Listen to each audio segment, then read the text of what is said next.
This is Kimberly Quinn, host of the Mindcraft podcast, and I can't tell you how much fun I have had doing this podcast. I started when the world closed over the pandemic in an attempt to spread some positivity out there and give people some strategies to enhance their own well being and reduce anxiety and all of that. Now, 2 years later, we're still going strong and now listened to by 52 countries across the world. And I've even helped some of my students get going with their own podcasts. It's super easy to do. And I'll tell you, if you haven't heard about Anchor by Spotify, it is the easiest way to make a podcast with everything you need all in one place. I'll just explain for you. Anchor has tools that allow you to record and edit your podcast right from your phone or computer. When hosting on Anchor, you can distribute your podcast on listening platforms like Spotify, Apple Podcasts, and more. It's everything you need to make a podcast in one place. And best of all, Anchor is totally free. Download the Anchor app or go to anchor.fm to get started. It is a ball. Start today. Greetings, Minecrafters, and welcome to another Minecraft discussion today. My name is Kimberly Quinn, and I am thrilled to be here on this glorious day in the late fall at this minute. And so it's just so contemplative. There's something about, and I think this video will actually be released next week, which is December. But right now it's the end of November, and it's so contemplative. There's something about November that just feels so, also December actually, but November's like the foreshadowing of December. It's just so spiritual. It just like, I don't know, my inner voice just seems to speak even louder in November. Something about this, the whole atmosphere and the rusty color and everything. And then of course winter is my favorite. And so actually, today what I'd really like to talk about is sort of the illusion of control. And so the illusion of control, which means that it's also an illusion if we think that there's a loss of control, because we can't lose control of something we didn't have control of in the first place. So that's kind of what I'd like to talk about. And Sarah von Bresnik is my inspiration for this day. And she's got her Simple Abundance. She's the author of Simple Abundance. I have to say, it's just a really good day book, just to really give you a lift in the day. But for some reason, I tend to really appreciate it the most now, the fall and the winter. So, and she tends to start with a quote, which is great. And this quote is by Annie Dillard, and it says, "We are most deeply asleep at the switch when we fancy we control any switches at all." Isn't that the truth? We are most deeply asleep at the switch when we fancy we control any switches at all. It's because control is such an illusion. It's just such an illusion. I've also been listening to, my other great thinkers. Wayne Dyer talks about this. Abraham Hicks talks about this. Mel Robbins talks about this. They say things in different ways, but they're all, kind of saying the same thing. And when we not only sit back and try to manifest your heart's desires, and who says that besides those people? Jim Carrey says that. Who's talking about manifesting Dumb and Dumber?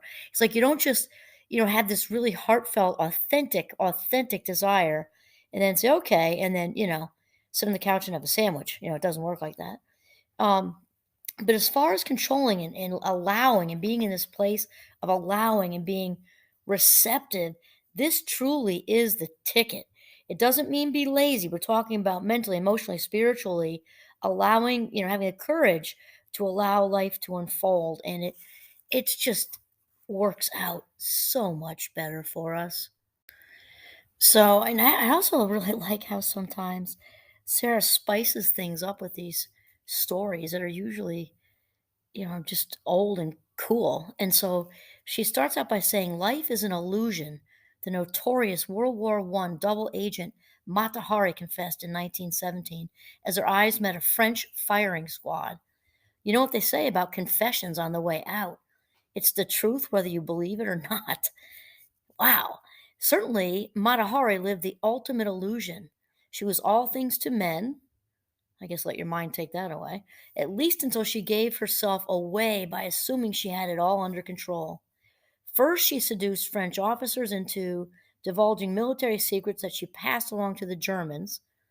Then she cajoled the Germans into giving her information coveted by the French. But the trouble with illusion, as the famous femme fatale discovered to her regret, is that you can't keep it up forever. Eventually, it all goes up in a puff of smoke, and you might not be left standing when the smoke clears. Jeez, that kind of reminds me of that movie Catch Me If You Can. Um, wow. So that was sort of a pretty visual, sort of extreme example about how we can be seduced into thinking we have control and then being, hit with a brick from reality that we really don't have control.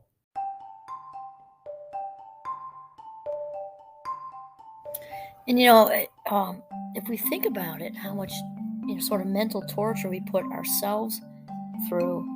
If we think about the relationship between the feeling of the loss of control to anxiety, right? Because anxiety is a gigantic issue in the United States anyway, and I'm sure in countries all over the world. And there's such a direct relationship, right? And we're talking about control being an illusion, which means we really don't have to go through all this that we put ourselves through. I'm not making light of it, and certainly it's an observation, not a judgment, because those that deal with anxiety every day are really, it's obviously not pleasant, and valuable life minutes slip through our fingertips, and it's just however, if we really sort of take a look at it, I think we can sort of gain some of that power back, because once again, control is an illusion, right? So that means all these thoughts we're allowing to circle around this idea of having control are based in fear, right? So these fear-based thoughts then lead to fear-based feelings, which kind of spirals into the whole anxiety thing, which just is a circle, just a spiral down, right down the rabbit hole, right? So I think this is why we can really benefit from really landing ourselves in a place of allowing and being in receptive mode. You might say, "Oh, that's so much easily said than done." I guess to a degree, but not really, because it's like anything else. What we practice, we get better at. I mean, we know that to be true. Whether it's we've talked about this a lot in different episodes. Whether it's playing the violin, learning French, or, whatever. We can practice being mindful. We can practice being grateful. And when we're in the moment, there's no room for anxiety. And then take it a step further into this manifesting thing, which people tend to think of, it's a touchy-feely. No, it really isn't. It's based in neurology. We know that we are walking balls of energy, and when neurons wire together, they fire together. That's just a fact. So controlling our thoughts controls our feelings, which obviously they're sort of dictates our life and our how enriched it is, and our well-being and all of that. So okay, anywho, Sarah goes on to say, Sarah Von Brednik, author of Simple Abundance, goes on to say, illusions are the conscious mind's double agents. The ego doesn't like to think that anybody, especially the authentic self, can do it better than she can or they can. So she seduces the rational mind into believing those things that help us to make it through the day. That this time he'll stop drinking. That the kid's just going through a phase. That the argument's over money and not power. Oh, wow, I like that one. And that the unworkable will work if you just try a little harder. I'm going to stop right there for a second, too, because Abraham Hicks, stuff just comes into my mind because I read voraciously and I listen to these great thinkers. I have a whole kind of playlist of great thinkers and podcasts that I listen to. And I don't mess around with that. I only listen to what enriches my life. I don't fool with that. And they captivate me in the first 60 seconds, or I kind of move on. And so that's a hot list that I have. And so Abraham Hicks talks a lot about really shifting out of that, because effort's important. So I want to make sure I say this right. I'm a big fan of good old-fashioned grit. And also, though, to kind of shift into or lean into the idea of the energy we give something, because it really does matter. Think about when you're just around people. You can tell when someone walks in the room with low self-esteem. They don't even have to open their mouth, because they're just putting it out there. Walk on me all over the place. And it's because they're just not what that is said with not with judgment, but with observation. Just like you can tell when somebody's authentically confident. I'm not talking about arrogant, because that's the ego, and it's the polar opposite of authenticity, because the ego is the evil twin of the authentic self. But the point is, we can tell all of this stuff by what we're giving out. So then she says, now maybe all this is true, but if it's not, you're setting yourself up for the double cross.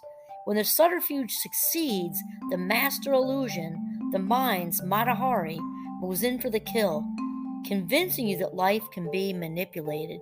No, it can't. So when we're talking about manifesting, we're not talking about manipulation. That's just coming from an ego place, trying to, because manipulation and control are the same thing. One's just more subtle, right? Manipulation is just a way to control their people, which is enormously codependent and not what we're talking about at all. When we're talking about manifesting, we're talking about authenticity and listening to your inner voice.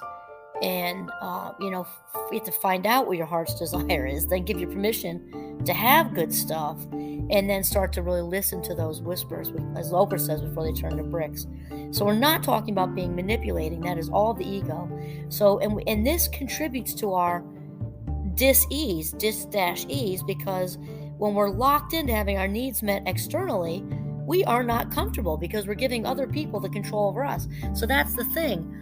It's an illusion, because we think we're in control of this, and that, and this. And whatever we think we're in control of really has the control over us, because it's outside of ourselves.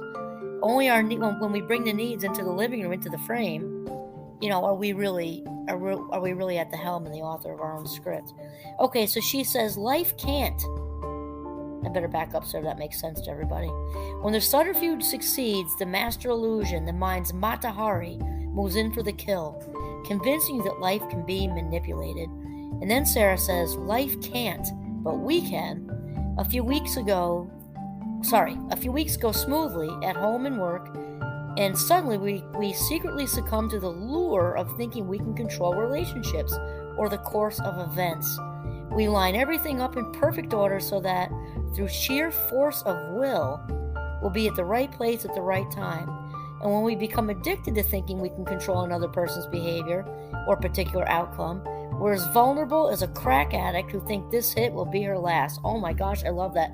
I also loved how Sarah used the word addicted, which is what it is. Codependency is an addiction. And this whole thing about the illusion of control and trying to manipulate people and circumstances is codependency. The authentic self does not have a desire in the world to control anybody else. And she doesn't need any external approval. Again, it feels good. We all like approval. We're not saying we don't like approval.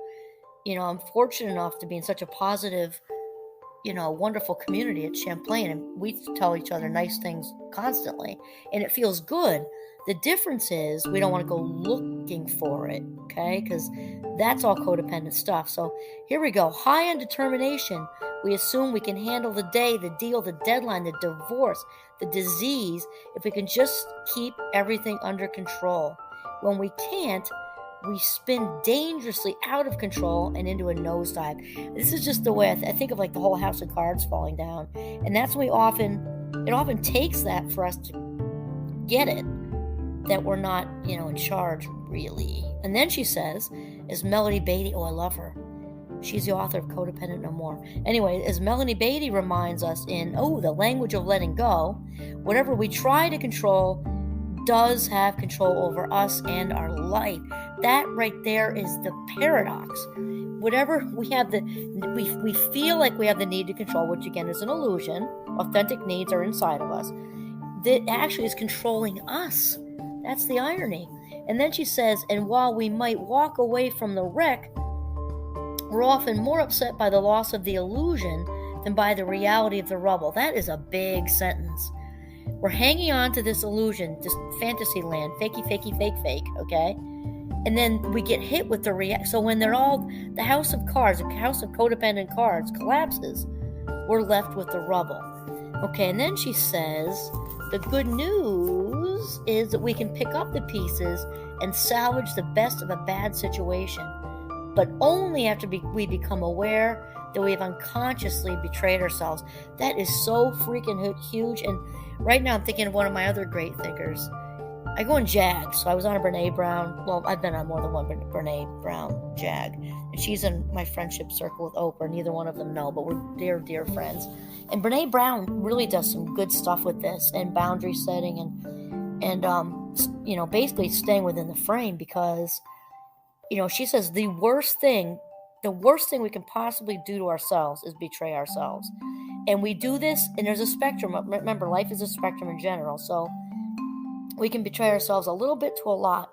So no matter how you cut it up, whenever we allow that whole external approval thing, whenever we have our needs outside of ourselves, and we allow what other people think of us to matter more than what we think of ourselves, that is self-abandonment. And there is no worse thing we can do to ourselves than abandon us. That is just how it is. And then Sarah says, you can never lose something if you never had it to begin with. You were never in control and never will be. Let go of that illusion so that you can cut your losses and move on. Acceptance of the inevitable, as difficult and painful it might be today, is the first step toward an authentic trade-off. We trade a life that we have tried to control, Melanie Beatty reassures us, and we receive in return something better, a life that is manageable. Oh my gosh, I just love this. I actually used this for the newsletter at Champlain this week, and already had good feedback from people that I guess we're just needing to hear that. And I always appreciate when people let me know what's working and what isn't, if that's the case too, for sure. Always keeping it authentic. But this is a good one, because especially, I think this is a good topic, any time of the year, 365 days plus leap year. Though as we enter into the holidays, I think even, like those of us who have made progress in this area, it can be, the holidays are intense sometimes, and they can really sort of be like a catalyst sometimes for sending us backwards and sliding into these old, sort of codependent habits. And, as it's been said, as far as a control thing, whether you, the divine connection here, whether you call it God, higher power, the universe, that it's been said that if you really want to make God, or say the universe, laugh, let her know your plans.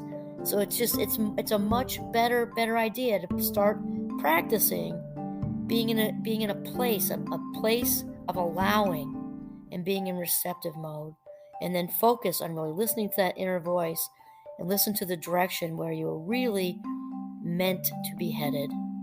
And that's it. This is Kimberly Quinn signing off from Northern Vermont.